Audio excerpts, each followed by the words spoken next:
Hey guys, this is day 2 of reading the Bible, start to finish. Yesterday we read 4 verses, so we're on Genesis 5 today, or 4 chapters. So, just a quick recap. The first chapter was about God and His creation, how He created everything, the heavens and the earth, the firmament, divided the waters. Then it leads up to the creation of man, and I believe it talks about it in Genesis 1. Yes, on Genesis 1, verse 26, it says, "Let us create man in our own image after our likeness." And God gives us dominion over everything at this point in time. So God created us in His image. So that's where we're specifically at. And that's what I found most important in Genesis 1. And it continues to talk about how God gave us dominion over everything. And Genesis 2 talks about the God resting on the seventh day and leading up to the creation of woman. And He said it's not right for a man to be alone. So He blessed us with our best friend, and that's a woman. And Genesis 3 it talks about the fall of man, what sin is, and how it became, how Lucifer took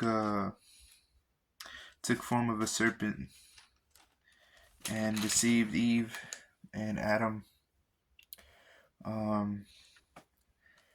From there, it talks about how God, for disobeying what He did to the serpent, to the woman, to the man, she's gonna have childbearing, like hurt,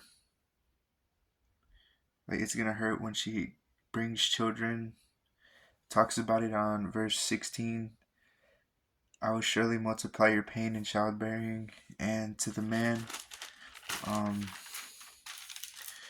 we're gonna work the ground. So God kicks us out of the Garden of Eden. That way we don't need the tree of life. And we don't stay at this fallen state.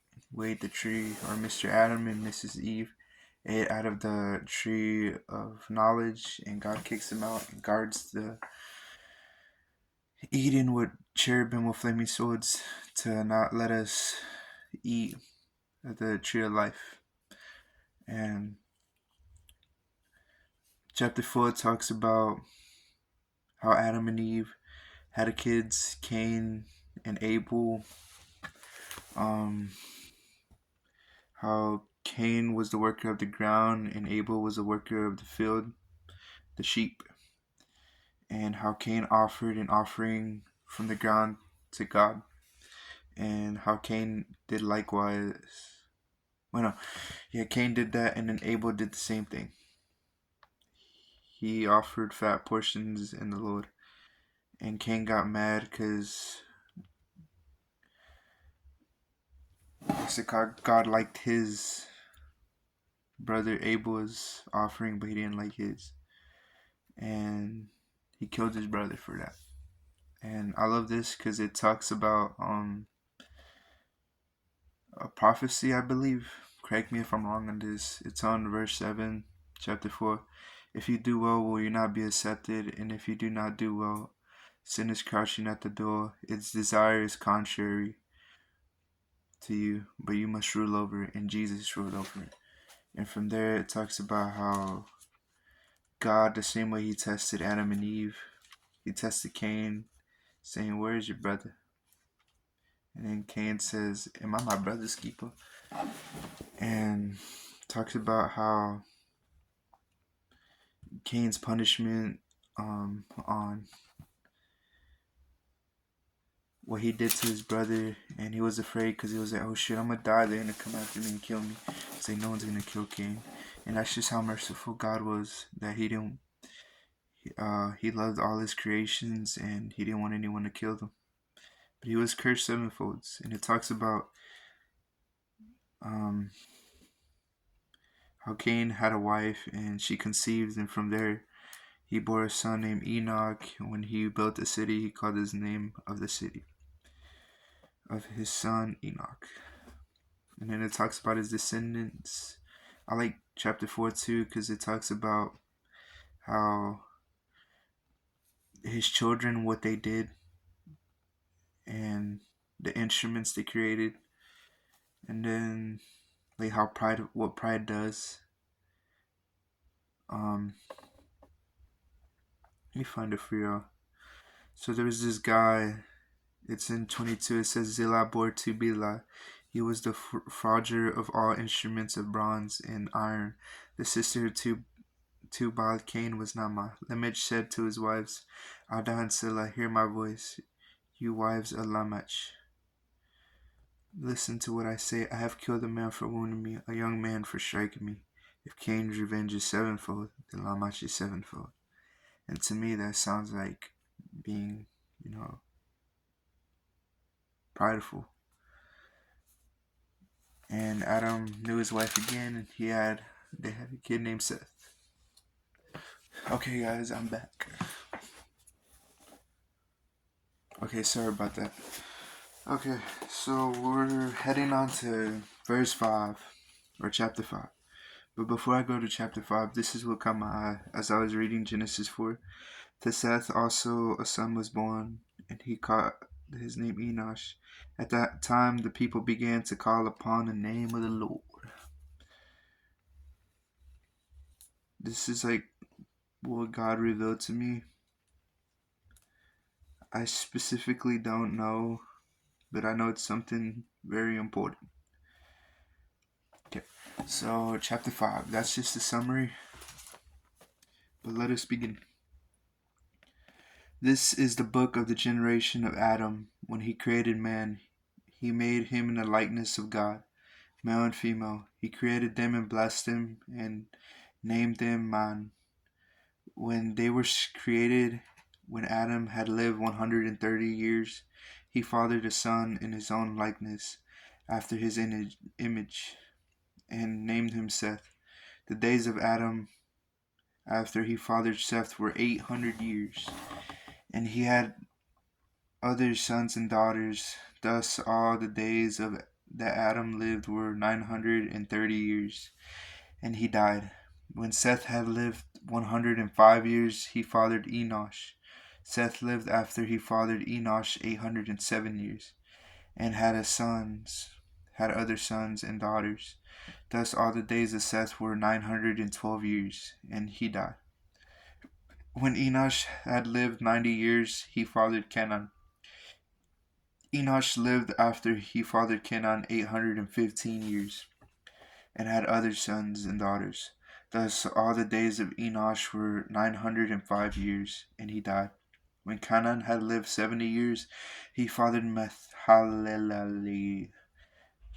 Kenan lived after he fathered Mahalalel 840 years, and had other sons and daughters. Thus all the days of Kenan were 910 years, and he died.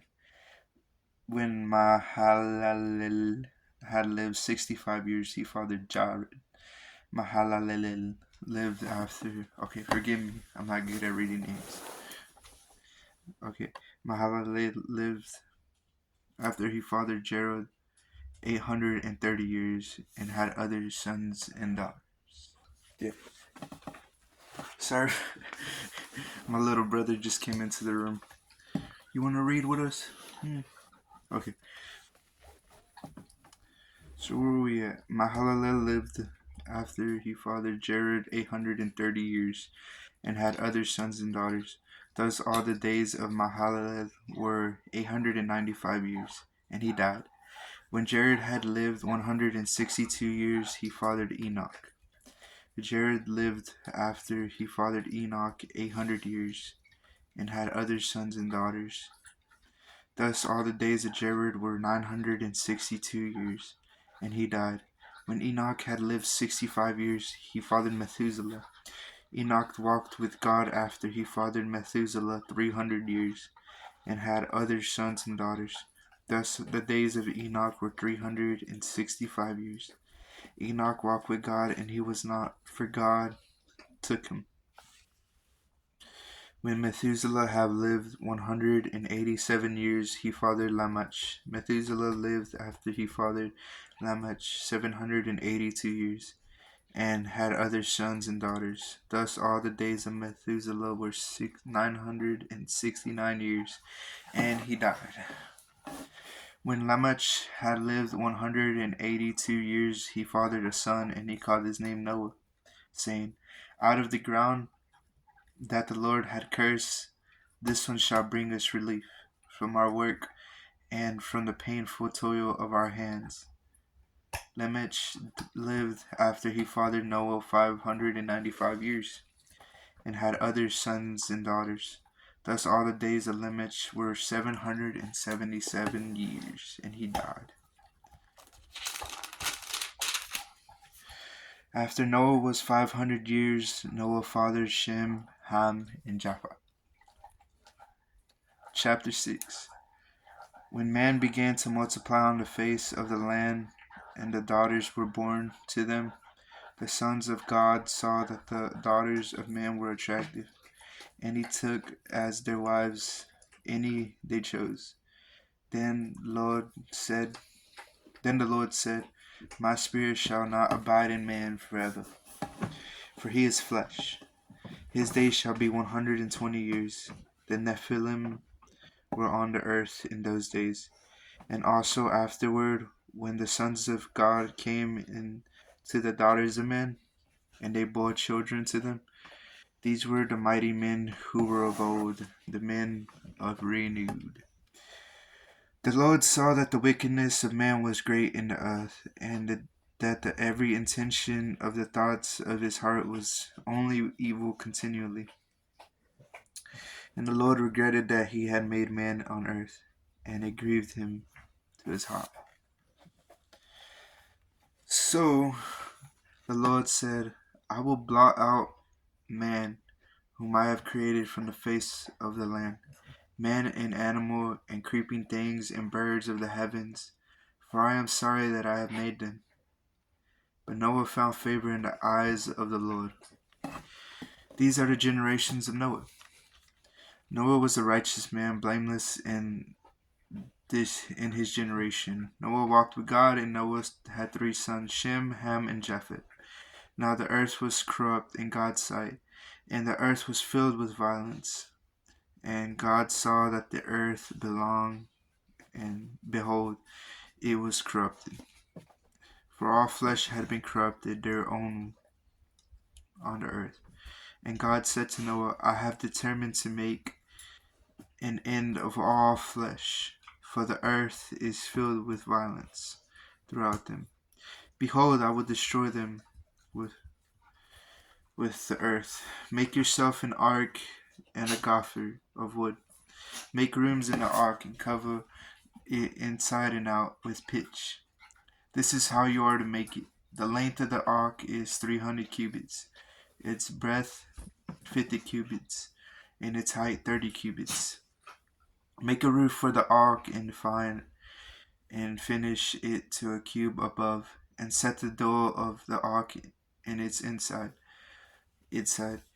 Make it with lower, second, and third decks. For behold, I will bring a flood of water upon the earth to destroy all flesh, in which is breath of life. Under heaven, everything that is on the earth shall die.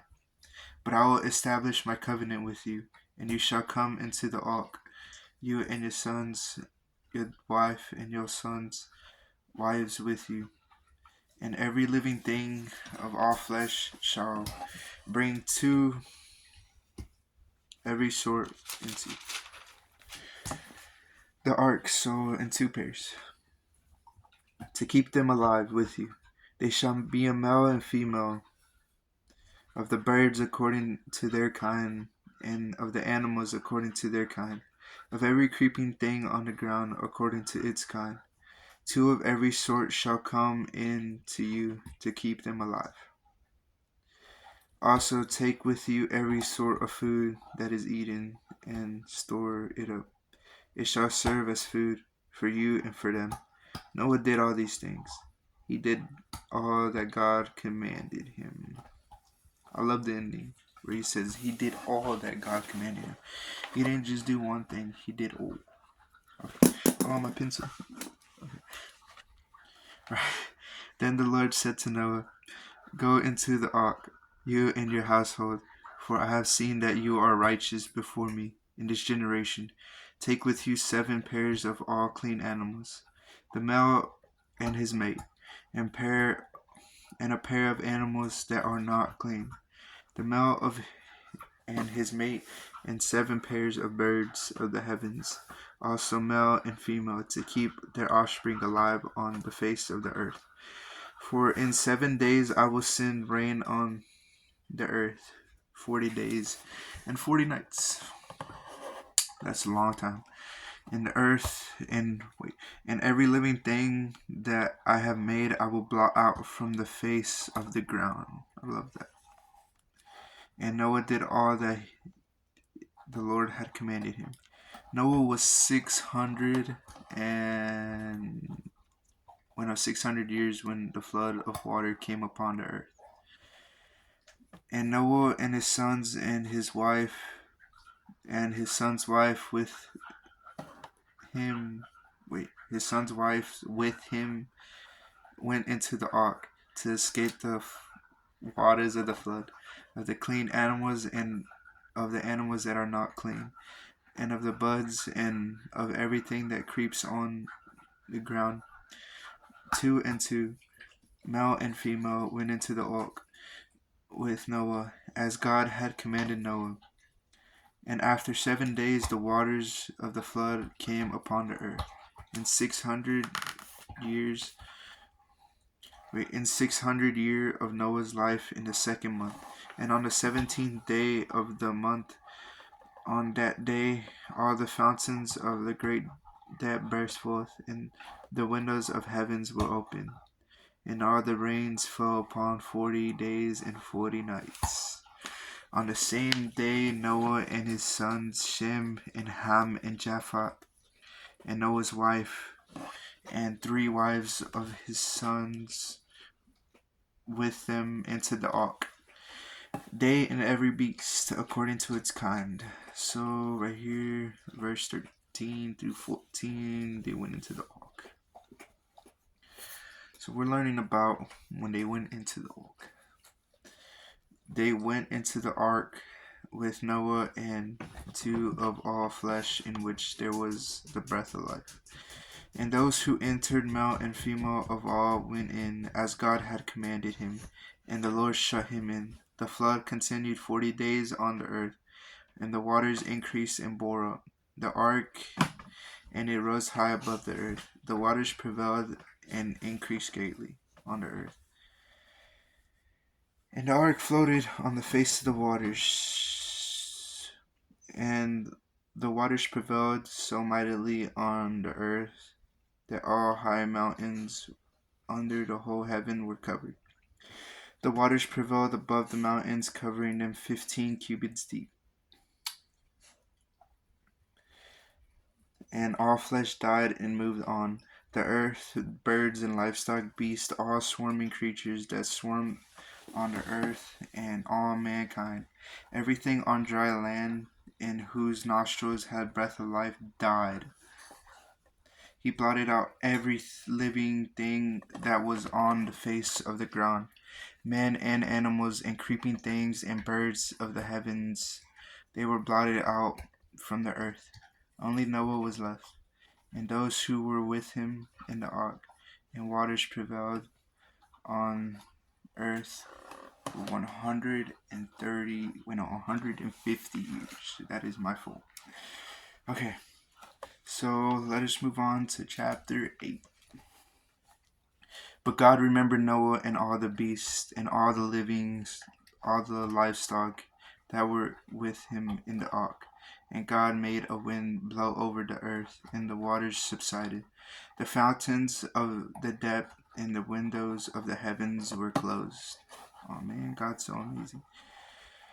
The rain from the heavens were restrained, and the waters receded from the earth continually. At the end of 150 days, the waters had adapted, and in the 7th month of the 17th day of the month, the ark came to rest on the mountains of Ararat, and the waters continued to abate until the 10th month. In the 10th month of the first day of the month, the tops of the mountains were seen.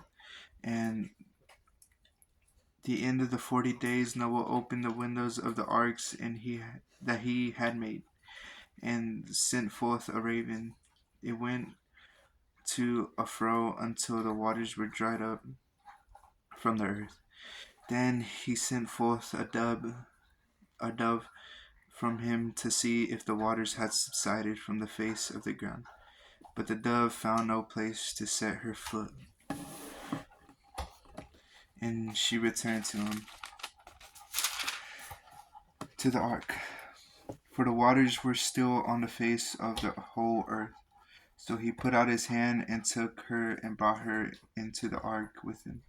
He waited another 7 days, and again he sent forth the dove out of the ark. And the dove came back to him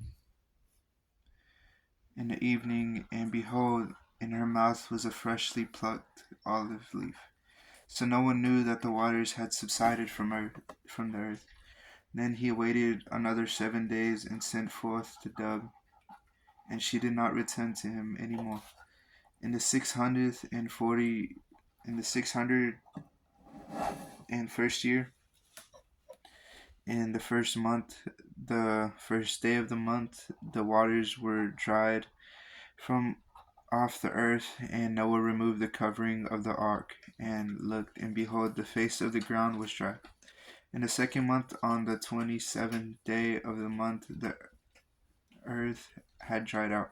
Then God said to Noah, Go out from the ark, you and your wife, and your sons' wives with you.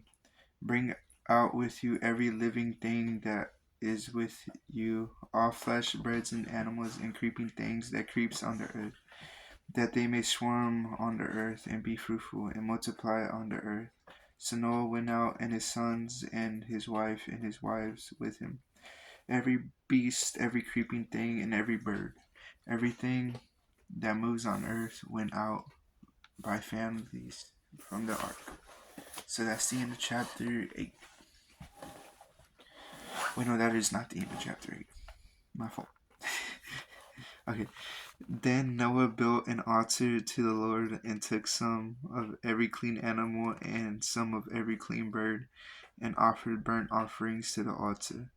And when the Lord smelled the pleasing aroma, the Lord said in his heart, I will never again curse the ground because of man, for the intention of man in his heart is evil from his youth. Neither will I ever strike down every creature as I done, while the earth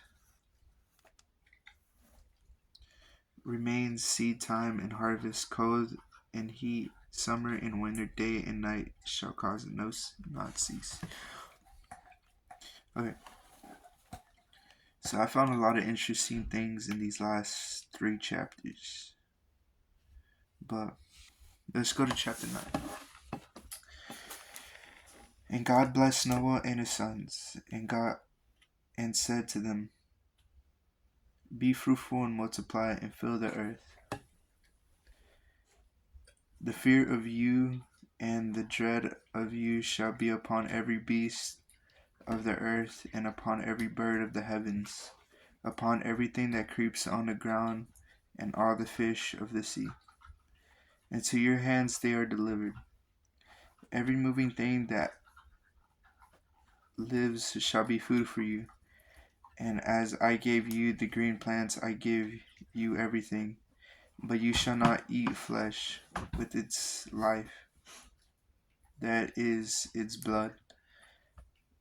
And for your lifeblood I will require a reckoning. From every beast I will require it, and from his fellow man I will require a reckoning for the life of a man. Whoever sheds blood of a man, by man shall his blood be shed. For God made man in his own image. And you, be fruitful and multiply, increase greatly on the earth and multiply in it. Then God said to Noah and his sons with him, Behold, I will establish my covenant with you and your offsprings after you, and with every living creature that is with you, the birds, the livestock, and every beast of the earth with you, as many as came out of the ark. It is for every beast of the earth. I will establish my covenant with you. Never again shall all flesh be cut off from the waters of the flood. And never again shall there be a flood to destroy the earth. And God said, This is a sign of a covenant that I make between me and you and every living creature that is with you for all future generations. I have set my bow in the cloud, and it shall be a sign of the covenant between me and the earth. When I bring clouds over the earth and the bow is seen in the clouds, I remember my covenant that is between me and you and every living creature of all flesh, and the waters shall never again become a flood to destroy all flesh. When the bow in the clouds, I will see and remember the everlasting covenant between God and every living creature of all flesh that is on the earth. God said to Noah, This is a sign of the covenant that I have established between me and all flesh that is on the earth. The sons of Noah went forth from the ark were Shem, Ham, and Japheth. Ham was the father of Canaan. These three were the sons of Noah. And from these people of the whole earth were dispersed. Noah began to be a man of the soil, and he planted a vineyard. He drank of the vine, and became a drunk, and laid uncovered in his tent.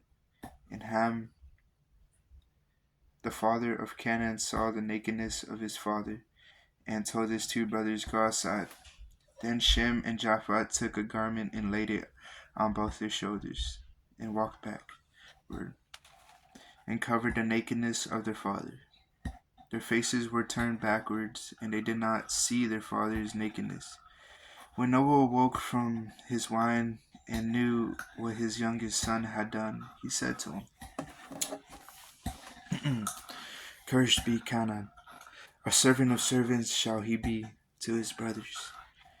He also said, Blessed be the Lord, the God of Shem, and let Canaan be his servant. May God enlarge Japheth, and let him dwell in the tents of Shem, and let Canaan be his servant. After the flood, Noah lived 350 years, and all the days of Noah were 950 years, and he died. Well, that was 4 verses. I pray that every day that this is able to help you guys in any way, shape, or form. And just as an encouragement on this walk with God, that, it's going to be hard, especially like me. I've always been dyslexic growing up, but over time, God's helped me and had an impact. And I just want to share His love with you guys. But I appreciate y'all for watching, and y'all have a blessed rest of y'all's day. And before I go, take a selfie.